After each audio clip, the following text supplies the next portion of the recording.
नमस्कार दोस्तों, स्वागत है एक और नए वीडियो में। पिछली वीडियो में हम लोग 1, 2, 3 और ये चौथी वीडियो, इसमें हम लोग पेज नंबर 4 को कवर करेंगे, जो कि आपका स्पीडी बुक के रेलवे सामान्य अध्ययन से सवाल है।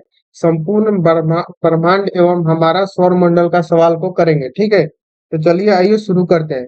पहला सवाल देखते हैं। पृथ्वी को घेरने वाला आकाश ब्रह्मांड है। पृथ्वी को घेरने वाला आकाश कौन सा है? तो ब्रह्मांड। ब्रह्मांड का अध्ययन क्या कहलाता है? तो कॉस्मोलॉजी। ब्रह्मांड के अध्ययन को कॉस्मोलॉजी कहा जाता है। अगला सवाल है, ब्रह्मांड में लगातार प्रसार की घटना क्या कहलाती है? तो बिग बैंग कहलाता है। यानी कि ब्रह्मांड में जो लगातार प्रसार की घटना किया जाता है, किसके कारण? तो बिग बैंग। ब्रह्मांड के उत्पत्ति में सर्वाधिक मान्य सिद्धांत कौन सा है? तो महाविस्फोट सिद्धांत, यानी कि बिग बैंग थ्योरी। ब्रह्मांड के जो उत्पत्ति में सर्वाधिक मान्य सिद्धांत कौन सा है? तो big bang theory. Big bang सिद्धांत का प्रतिपादन किया था तो प्लेजियम ने जॉर्ज लेमेस्टर कब? 1894 से 96। आधुनिक खगोल शास्त्र का जनक कहा जाता है किसको? कोपरनिकस, यानी कि पोलैंड को। यानी कि आधुनिक खगोल शास्त्र का जनक किसे कहा जाता है? कोपरनिकस, यानी कि पोलैंड को। अगला सवाल है, सूर्य मंडल, सूर्य सौर मंडल का केंद्र है, पृथ्वी उसकी परिक्रमा करता है, कहा था? कोपरनिकस ने कहा था। यानी कि सौर मंडल का केंद्र और पृथ्वी उसकी परिक्रमा करता है, किसने कहा था? तो कोपरनिकस ने कहा था। पृथ्वी ब्रह्मांड का केंद्र है। पृथ्वी क्या है? तो ब्रह्मांड का केंद्र है और सूर्य इसकी परिक्रमा करता है, कहा था किसने? टॉलमी ने। टॉलमी ने कहा था कि पृथ्वी जो है वो ब्रह्मांड का केंद्र है, और कोपरनिकस ने कहा था कि सूर्य जो है वो सौरमंडल का केंद्र है और पृथ्वी उसकी परिक्रमा करता है। लेकिन टॉलीमोन ने कहा था कि पृथ्वी ब्रह्मांड का केंद्र है और सूर्य इसकी परिक्रमा करता है। ग्रहों को गति के नियम प्रतिपादन किया था जोहेनस केपलर, जर्मनी के थे। जोहेनस केपलर ने ग्रहों के गति का नियम का प्रतिपादन किया था। अगला सवाल है, ब्रह्मांड का लगातार विस्तार हो रहा है, बताया था किसने? तो एडविन हबल ने 1920 ईस्वी में बताया था। ब्रह्मांड का जो है वो लगातार क्या हो रहा है? तो विस्तार हो रहा है। किसने बताया था? तो एडविन हबल ने 1920 में बताया था। अगला सवाल है, सौर मंडल का विकास। सौर मंडल का विकास 4.5 अरब वर्ष पूर्व हुआ था। ब्रह्मांड का मौलिक कण है। ब्रह्मांड का मौलिक कण क्या है? तो हिग्स बोसान जो है वो ब्रह्मांड का मौलिक कण है। हिग्स बोसान का अन्य नाम क्या है? तो गॉड पार्टिकल। गॉड पार्टिकल जो है वो हिग्स बोसान का अन्य नाम है। सर कर्ण कहाँ स्थित है? जहां लॉर्ड हेड्रन कोलाइडर यानी कि एलएचसी मशीन द्वारा 2010 में हिग्स बोसान के निर्माण का प्रयास हुआ, जेनेवा। ब्रह्मांड की आयु, ब्रह्मांड की आयु कितनी है? तो 13 बिलियन वर्ष। 13 मिलियन नहीं, बिलियन वर्ष। ब्रह्मांड का व्यास कितना है? तो 10 के पावर 8 प्रकाश वर्ष जो है वो ब्रह्मांड का व्यास है। ब्रह्मांड में विस्फोटी तारा कहलाता है। ब्रह्मांड में विस्फोटी तारा कौन कहलाता है? तो अभिनव तारा या सुपरनोवा। ब्रह्मांड में जो विस्फोटी तारा किसको कहा जाता है? तो अभिनव तारा या सुपरनोवा तारा को। सुपरनोवा, सुपरनोवा जो है मृत प्राय तारा की क्या कहलाता है? तो विस्फोट अवस्था है। अगला सवाल है, एक वर्ष में प्रकाश द्वारा तय की गई दूरी कहलाता है प्रकाश वर्ष। एक वर्ष में प्रकाश द्वारा तय की गई दूरी प्रकाश वर्ष कहलाता है। खगोलीय दूरी का सबसे बड़ा मात्रक क्या है? तो पारसेक जो है वो खगोलीय मात्रक का सबसे बड़ा मात्रक है। एक पारसेक बराबर कितना होता है? तो 3.26 प्रकाश वर्ष। यानी कि एक पारसेक बराबर क्या होता है? तो 3.26 प्रकाश वर्ष। प्रकाश वर्ष मात्रक है। प्रकाश वर्ष जो है वो दूरी का मात्रक है। अब पूछ रहा है कि एक प्रकाश वर्ष बराबर कितना होता है? तो 9.46 गुना 10 के पावर 12 किलोमीटर या 9.46 गुना 10 के पावर 15 मीटर। यानी किलोमीटर में रहेगा तो 12 और मीटर में बदलेंगे तो 3 पावर इसका और बढ़ जाएगा। अगला सवाल है, आकाशगंगा यानी गैलेक्सी है। गैलेक्सी क्या है? तो गैसों यानी कि बादलों, धूल कण और अरबों तारों का समूह है। यानी कि गैलेक्सी मतलब आकाशगंगा। आकाशगंगा क्या है? यानी कि गैस, बादल और धूल कणों से अरबों तारों का समूह, जिसको गैलेक्सी यानी कि आकाशगंगा कहा जाता है। अगला सवाल है, हमारी आकाशगंगा का नाम क्या है? तो दुग्ध मेखला जो है वो हमारी आकाशगंगा का नाम है। हमारा सौर मंडल या सूर्य जिस आकाश गंगा में स्थित है उसे कहा जाता है। यानी कि जो हमारा सौर मंडल या सूर्य जिस आकाशगंगा में स्थित है उसे क्या कहा जाता है? तो दूध मेखला कहा जाता है। आकाशगंगा की आकृति होती है सर्पिलाकार होता है, सर्पिलाकार होता है आकाशगंगा की आकृति। आकाशगंगा की सबसे नजदीकी मंदाकिनी का नाम है देवयानी यानी कि एंड्रोमेडा, एंड्रोमेडा या देवयानी जो है वो आकाशगंगा की सबसे नजदीकी मंदाकिनी का नाम है। अगला सवाल है आकाशगंगा यानी कि मंदाकिनी को सर्वप्रथम देखा तथा बृहस्पति ग्रह को खोजा था गैलीलियो ने। गैलीलियो जो था उसने उन्होंने आकाशगंगा यानी कि मंदाकिनी को सर्वप्रथम देखा था तथा बृहस्पति ग्रह को खोजा था। किसने? तो गैलीलियो ने। नेबुला, नेबुला निहारिका है अंतरिक्ष में धूल और गैसों का एक विशाल बादल। नेबुला जो है वो एक विशाल बादल है, किसका? तो अंतरिक्ष में धूल और गैसों का। नंगी आंखों से दिखने वाला नेबुला ओरियन। पल्सर होते हैं तेजी से घूमने वाले न्यूट्रॉन तारों। ब्रह्मांड का प्रकाश स्तंभ कहलाता है पल्सर, यानी ब्रह्मांड का जो प्रकाश स्तंभ है क्या कहलाता है? पल्सर। तारों में ऊर्जा का स्रोत क्या है? तो नाभिकीय संलयन। तारों में जो ऊर्जा का स्रोत है वो नाभिकीय संलयन है। अगला सवाल है तारों का मुख्य घटक। तारों का मुख्य घटक जो है वो हाइड्रोजन और हीलियम है। पृथ्वी का निकटतम तारा कौन सा है? तो पृथ्वी का निकटतम तारा सूर्य है। सूर्य का निकटतम तारा कौन सा है? तो प्रोक्सीमा सेंचुरी। प्रोक्सीमा सेंचुरी जो है वो सूर्य का निकटतम तारा है। सबसे चमकीला तारा कौन सा है? तो Cyrus dog star. Cyrus dog star जो है वो सबसे चमकीला तारा है। तारे का रंग सूचक होता है उसके ताप का। तारे का जो रंग सूचक होता है उसके ताप का। तारों का टिमटिमाना, प्रकाश का अपवर्तन के कारण जो है वो तारे टिमटिमाते हैं। ब्लैक होल सिद्धांत दिया। ब्लैक होल जो सिद्धांत है वो किसने दिया था? तो एस चंद्रशेखर ने ब्लैक होल सिद्धांत दिया था। एस चंद्रशेखर को नोबेल पुरस्कार कब मिला था? तो 1983 ईस्वी में एस चंद्रशेखर को नोबेल पुरस्कार मिला था। वह सीमा जिसके बाहर तारे आंतरिक मृत्यु से ग्रसित होते हैं कहलाता है चंद्रशेखर सीमा कहलाता है। वह सीमा जिसके बाहर क्या करते हैं? तो तारे आंतरिक मृत्यु से ग्रसित होते हैं क्या कहलाता है? तो चंद्रशेखर सीमा कहलाता है। अगला सवाल है चंद्रशेखर सीमा होती है 1.44 सूर्य द्रव्यमान। चंद्रशेखर सीमा क्या कितना होता है? तो 1.44 सूर्य द्रव्यमान। तारों की सुंदर आकृति तारामंडल। तारामंडल की कुल संख्या कितनी है? तो 89, 89। तारामंडलों की कुल संख्या 89 है।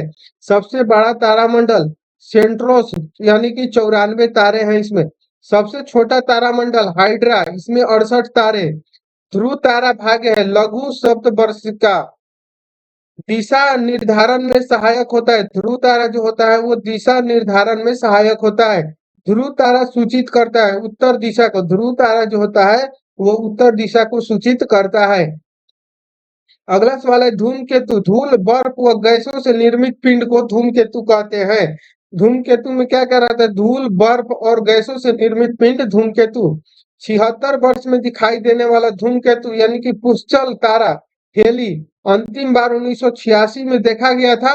और हेली धूमकेतु पुनः दिखाई पड़ेगा कब? तो 2062 में जो है वो हेली धूमकेतु जो है वो पुनः दिखाई पड़ेगा। आकार के अनुसार ग्रहों का क्रम घटते क्रम में, यानी कि आकाश का जो अनुसार आकार के अनुसार जो है ग्रहों का क्रम जो है घटते क्रम में दिया हुआ है। बृहस्पति, शनि, अरुण, वरुण, पृथ्वी, शुक्र, मंगल एवं बुध, ये क्या है? तो घटते क्रम में, ठीक है। सूर्य से दूरी के अनुसार ग्रहों का क्रम बढ़ते क्रम में। ये आकार के कारण था और बढ़ते क्रम में होगा तो इधर से बुध, मंगल, शुक्र, पृथ्वी, वरुण, अरुण, शनि, बृहस्पति। और सूर्य से दूरी के अनुसार जो है वो बढ़ते क्रम में बुध, शुक्र, पृथ्वी, मंगल, बृहस्पति, शनि, अरुण तथा वरुण। अगला है सूर्य का केंद्रीय भाग। सूर्य का केंद्रीय भाग कहाँ है? केंद्र कोर। सूर्य के केंद्र का तापमान कितना है? तो 15 एम डिग्री सेल्सियस। सूर्य की सतह का तापमान कितना है? तो 6000 डिग्री सेल्सियस है।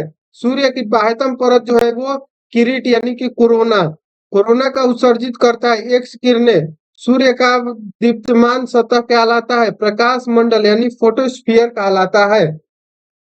प्रकाश मंडल का ऊपरी भाग जो प्रकाशमान नहीं होता उसे क्या कहते हैं? तो वर्णमंडल यानी कि क्रोमोस्फीयर कहते हैं। सूर्य का प्रमुख संगठन यानी कि हाइड्रोजन। सूर्य का प्रमुख संगठन में हाइड्रोजन, हीलियम और अन्य तत्व रहते हैं, जिसमें कि हाइड्रोजन 71% रहता है, हीलियम 26.5% और अन्य तत्व जो होते हैं वो 2.5% रहते हैं। सूर्य की ऊर्जा का स्रोत जो है वो नाभिकीय संलयन है। सूर्य का आकार पृथ्वी से 109 गुना बड़ा है। सूर्य का जो आकार है वो पृथ्वी से 109 गुना बड़ा है। सूर्य एवं पृथ्वी के बीच की औसत दूरी कितना है? तो 149.598 गुना 10 के पावर 6 या 149.6 मिलियन किलोमीटर। सूर्य ग्रहण होता है जब सूर्य एवं पृथ्वी बीच चंद्रमा आ जाती है, तब सूर्य ग्रहण होता है। अगला है चंद्र ग्रहण कब होगा? जब सूर्य और चंद्रमा के बीच पृथ्वी आ जाती है। देखिए, सूर्य ग्रहण कब होगा? जब सूर्य एवं पृथ्वी के बीच, सूर्य और पृथ्वी के बीच चंद्रमा आएगा। और चंद्र ग्रहण कब होगा? जब सूर्य और चंद्रमा के बीच पृथ्वी आ जाएगी। चंद्रमा यानी कि जीवाश्म ग्रह पृथ्वी की एक परिक्रमा करता है, यानी कि 27 दिन 28 घंटा में लगभग पूरा करता है। अंतरिक्ष यात्री को आकाशगंगा कैसा दिखाई देगा? काला। आकाश नीला दिखाई देता है। प्रकाश के प्रकीर्णन के कारण जो है वो आकाश नीला दिखाई देता है। अब हम सौर मंडल को एक दृष्टि में देखेंगे तो सौर मंडल का मुखिया कौन है? तो सूर्य। सूर्य जो है वो सौर मंडल का मुखिया है। सौर मंडल में ग्रहों की कुल संख्या कितना है? तो 8। सबसे बड़ा एवं भारी ग्रह कौन सा है? तो बृहस्पति जो है वो सबसे बड़ा एवं भारी ग्रह है। दूसरा सबसे बड़ा ग्रह कौन सा है? तो दूसरा सबसे बड़ा ग्रह शनि है। पहला सबसे बड़ा एवं भारी ग्रह कौन सा था? बृहस्पति। और दूसरा सबसे बड़ा ग्रह शनि। सबसे छोटा ग्रह कौन सा है? बुध यानी कि मरकरी। सूर्य से सबसे निकटतम स्थित ग्रह कौन सा है? बुध। पृथ्वी के सबसे निकट स्थित ग्रह कौन सा है? तो शुक्र। पृथ्वी के निकट जो सबसे निकट स्थित ग्रह है वो शुक्र है। सूर्य वो पृथ्वी से दूर स्थित ग्रह वरुण। पृथ्वी के पड़ोसी ग्रह कौन? शुक्र एवं मंगल जो है वो पृथ्वी के पड़ोसी ग्रह है। अगला सवाल है सर्वाधिक चमकीला एवं ग्रह ग्रह एवं गर्म ग्रह कौन सा है? तो शुक्र जो है वो सर्वाधिक चमकीला और गर्म ग्रह है। सर्वाधिक ठंडा ग्रह कौन सा है? वरुण यानी कि नेपच्यून जो है वो सर्वाधिक ठंडा ग्रह है। वरुण की खोज जॉन गैले द्वारा 1846 में किया गया था। सर्वाधिक उपग्रहों वाला ग्रह कौन सा है? तो बृहस्पति। ठीक है, इस पर 12 उपग्रह है। बिना उपग्रह वाला ग्रह तो बुध एवं शुक्र, जिस पर की एक भी उपग्रह नहीं है। लाल व हरा ग्रह मंगल तथा वरुण। मंगल जो है वो लाल है और वरुण जो है वो हरा है। पीला तथा नीला ग्रह बृहस्पति जो है वो पीला है तथा पृथ्वी जो है वो नीला ग्रह है। लेटा हुआ ग्रह अरुण यानी कि यूरेनस जो है वो लेटा हुआ ग्रह है। सर्वाधिक गैसों से घिरा ग्रह अरुण। यूरेनस की खोज हर्शेल द्वारा 1781 में। सबसे कम घनत्व वाला ग्रह शनि। पृथ्वी की बहन या सौंदर्य की देवता कौन है? शुक्र। भोर या सांझ का तारा शुक्र यानी कि वीनस जो है भोर या सांझ का तारा है। सबसे बड़ा उपग्रह जो है वो गैनीमेड यानी कि बृहस्पति है। सबसे छोटा उपग्रह कौन सा है? डिमोस। फोबोस एवं डिमोस उपग्रह है मंगल के। फोबोस एवं डिमोस जो उपग्रह है वो कहाँ के? मंगल के। शनि का सबसे बड़ा उपग्रह जो है वो टाइटन है। शनि ग्रह में बलय यानी कि छल्ला की संख्या कितनी है? 7। शनि के रिंग्स यानी कि खोजकर्ता कौन है? गैलीलियो। सबसे तेज एवं सबसे धीमी गति की परिभ्रमण जो होता है करने वाला ग्रह कौन सा है? तो बृहस्पति तथा शुक्र। बृहस्पति जो होता है वो सबसे तेज और सबसे धीमी जो होता है शुक्र, जो धीमी गति से परिभ्रमण करने वाला ग्रह है। सबसे कम सूर्य सबसे कम समय में सूर्य की परिक्रमा करने वाला ग्रह तो बुध, जो 88 दिन में सूर्य की परिक्रमा करता है। पृथ्वी के विपरीत दिशा पूर्व से पश्चिम में चक्कर लगाने वाला ग्रह कौन सा है? तो शुक्र और वरुण। शुक्र और वरुण जो है वो पृथ्वी के विपरीत दिशा में पूर्व से पश्चिम की ओर चक्कर लगाते हैं। पृथ्वी से निकट तारे का प्रकाश पृथ्वी पर पहुंचने में लगा समय 4.2 वर्ष।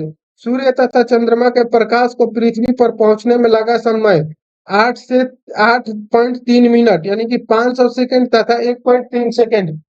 अगला सवाल है भू स्थिर उपग्रहों की ऊंचाई कितनी है? तो 36,000 किलोमीटर। क्षुद्र ग्रह स्थित है मंगल बृहस्पति के बीच जो है वो क्षुद्र ग्रह स्थित है।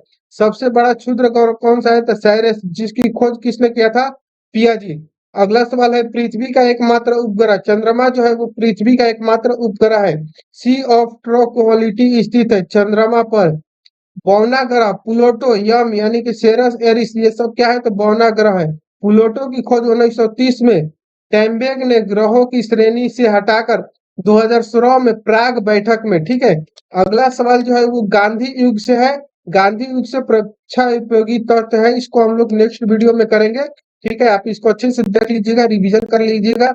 और पिछले वीडियो में हम लोग भारत के पड़ोसी देश के बारे में जाने थे। अगर ये वीडियो आप नहीं देखे होंगे तो देख लीजिएगा, भारत के पड़ोसी देश सामान्य परिचय, इसको भी हम अच्छे से कराए हुए हैं। ये बुक का जितना भी क्वेश्चन है सब कराएंगे, बुक अच्छा है, ले लीजिएगा अगर नहीं होगा आपके पास तो। ठीक है, मिलते हैं नेक्स्ट वीडियो में, तब तक के लिए जय हिंद, थैंक यू।